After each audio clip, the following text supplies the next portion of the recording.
beloved Boss Mike Cervera. Daho. Eto Daho ang politiko na ito na iniwan na ang kanyang manager dahil sa magkaiba nilang paniniwala sa politika. Itong politiko na ito ay artista, mga kababayan, artista. Sa tagal ng panahon, mga kababayan, na kanilang pagsasama, nakadalasan ng problema nga nitong politiko, artista na ito, ang sumusolusyon sa mga mabibigat na kanyang problema ay yung kanyang manager. Sino kaya ito? Kilala nyo ba? Kilala nyo ba yon? Jesan Alvaro Martin. Kilala nyo ba itong politiko-artista na iniwan na yung kanyang manager dahil sa pagkakaiba ng kanilang pananaw sa politika? Nakaw!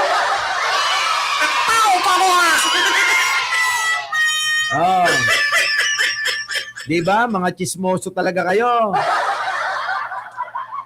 Sino yun? Sino? Paki-comment nga! Ayun talagang mga halatang halata mga kababayan yung mga chismos at chismos, halatang halata! Ay, nako! Kayo talaga, eto na nga. Oo, eto daw si Aiko Melendez ay iniwan na etong si Ogie. Si Ogie Diaz na kanyang matagal, long time manager. Dahil daw, eto daw si Aiko, alam nyo naman na dating karelasyon ni Jay Kung Hoon. Alam nyo na, di ba? Etong si Aiko Melendez ay dati hong karelasyon nung congressman dyan po sa may Sambales na nagngangalang Jay Kung Hoon. Abay, 7 taon din silang nagbengbangan.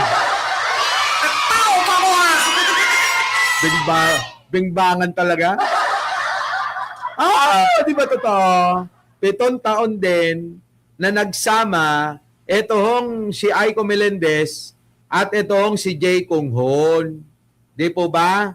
Pero bago yon, meron muna siyang nakarelasyong, kung di ako nagkakamali, Vice Mayor sa Bulacan.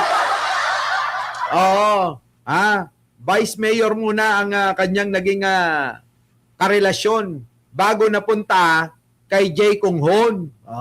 Ngayon, nawala na si Aiko kay Jay Kung Hoon, napunta naman kay Juan Mig Bondo. Biruin ninyo mga kababayan from kay Jo Marie Iliana. Sino pa aywan ko. Kaya ayoko talagang mag-artista kung kani-kanino ka mapupunta. Di ba? Ngayon, sa madaling salita, wala na. Kilala naman natin si Jay Kung Hoon na taga-suporta rin ng administrasyon ni Pangulong Bongbong. Ngayon ito pa lang si Aiko Melendez, mga kababayan, makasara pala ito. Ito puring-puri niya si Sara, mga kababayan. Hindi ko ba alam kung ano ang batayan niya. Hindi ko alam kung ano ang batayan ni Sara Duterte kung bakit si Sara ang kanyang napipili. Ngayon mga kababayan, umalis na sa kanyang manager, matagal ng manager na si Ogie Diaz, na kilala naman na taga-suporta ni Nanay Leni. Alam niyo yan. Taga-suporta ni Nanay Leni.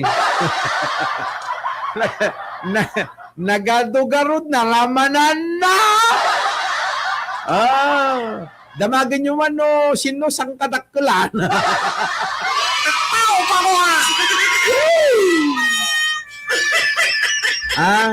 Damagan nyo man, sino sa kadakdalan nga, naramanam nga buto. Ano? Damagan nyo. Ay ko, abay, nagad-adu mga butot, naranaman namon. Agsasabali siguro niya, at dati kawing, at dati dakkel ulo na, dati bat. Damagan nyo, ano, sino sang kadakdalan? Awan amok kita, awan amok!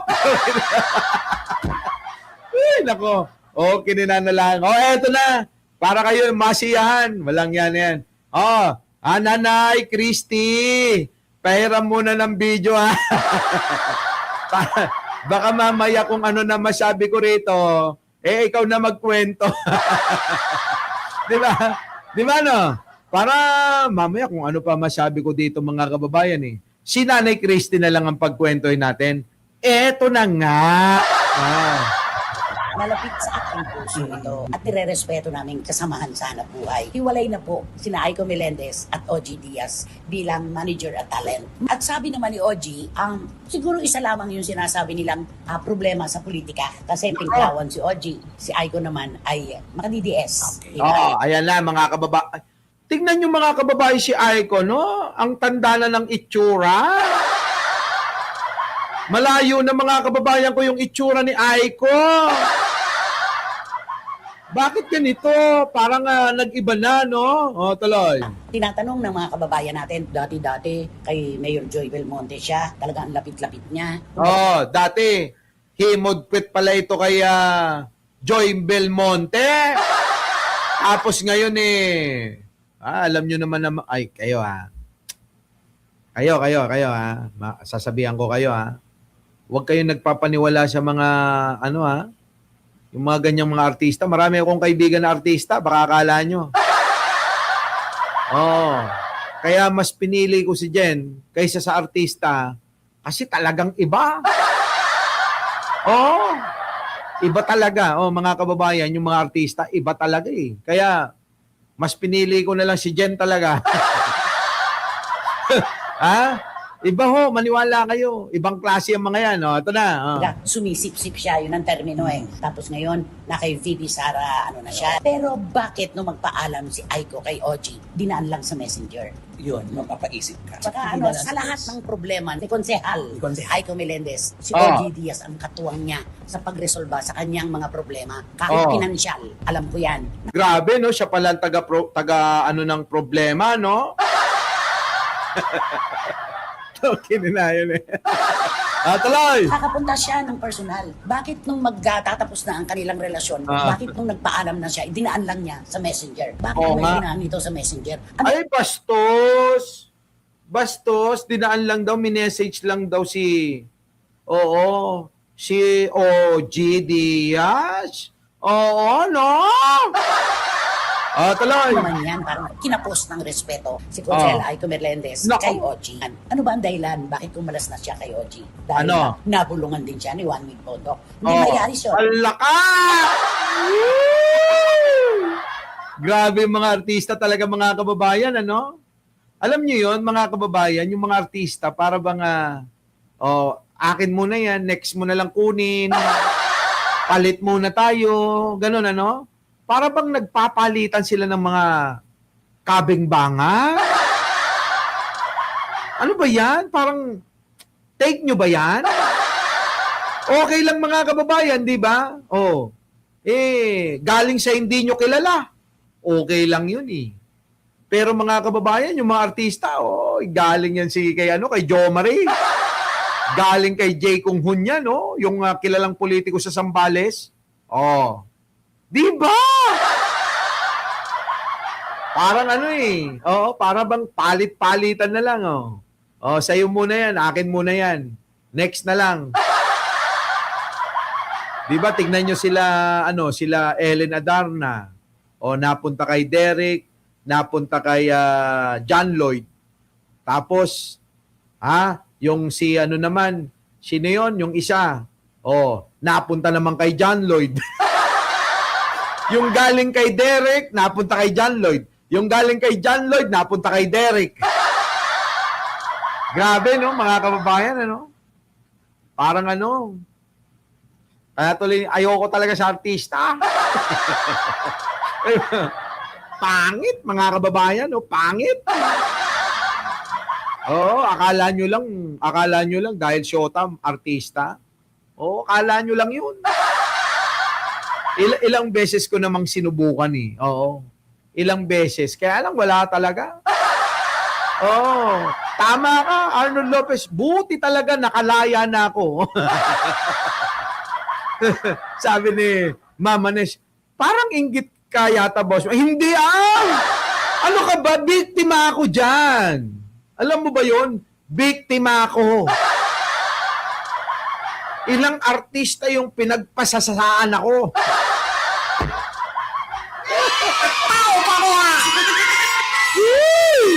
Kaya nakaka-relate ako. Di ba, Maria Pepalisop? Di ba? Kasi syempre pag mag-ano yan, partner na ngayon yan eh. Kung anong problema ng isa, nagpapalitan yan. Magkakolab sila, no? Oo. Pati sa mga vlogs nila, di ba? Nagpapalitan na yan ng mga idea. Tatakbo si Aiko bilang kongresista ng Quezon City.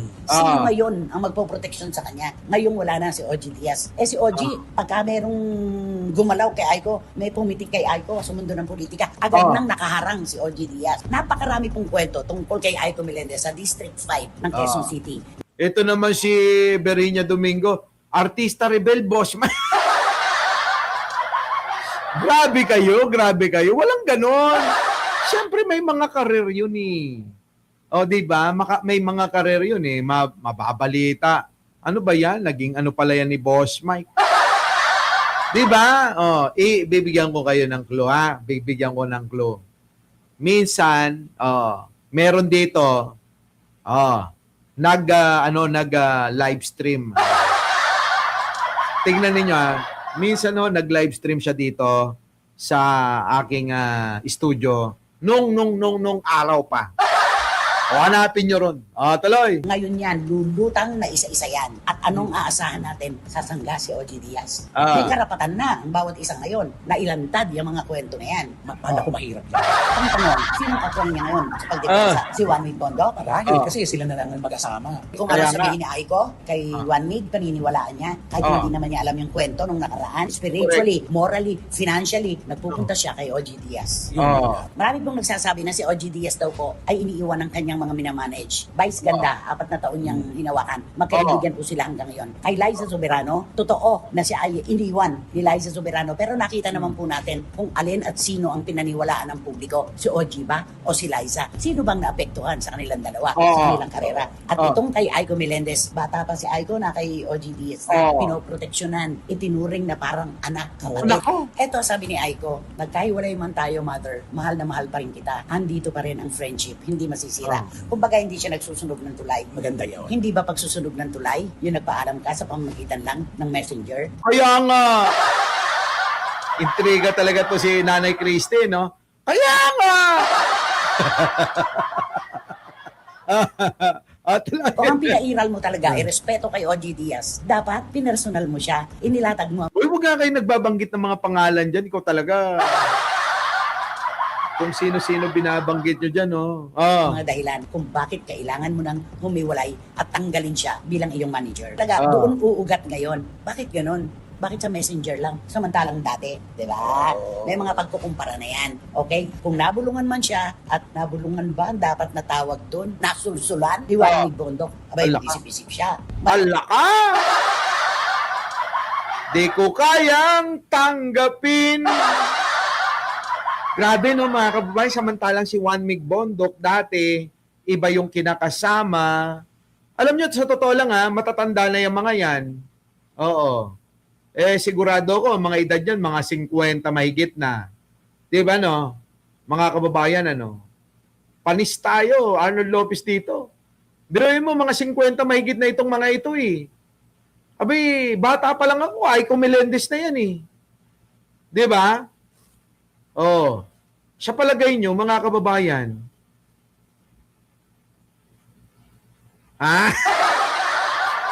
baka maka-oped ako, wag na nga magsalita. Lori Mamawag, Lori Mamawag, 56? Ala ka, grabe. Talaga. Check na natin, mga kababayan, kung ilang taon na si Juan Mig at saka si ano. Check natin kung ilang taon talaga. Oo. Si Aiko muna. Aiko Melendez. 50 na. 50, mga kababayan. She was born on December 16, 1975. Aiko Melendez is 50 years old. 50, mga kababayan. 50, tapwe, tapwe. Ito naman, subukan naman natin si si Juan Mig. Juan Mig Bondok. Juan Mig.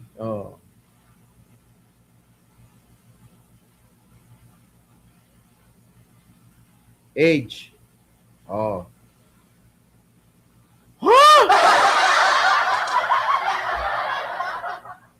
Grabe! Hindi, si Juan Mig Bondok 1977. Mas matanda si Aiko.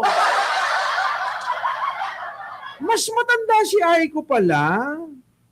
1977 Date of birth, May 12, 1977. Si Juan Mig Bondok. Juan Miguel Rivera Bondok, ang tunay na pangalan, actor and television host, best known for the 19...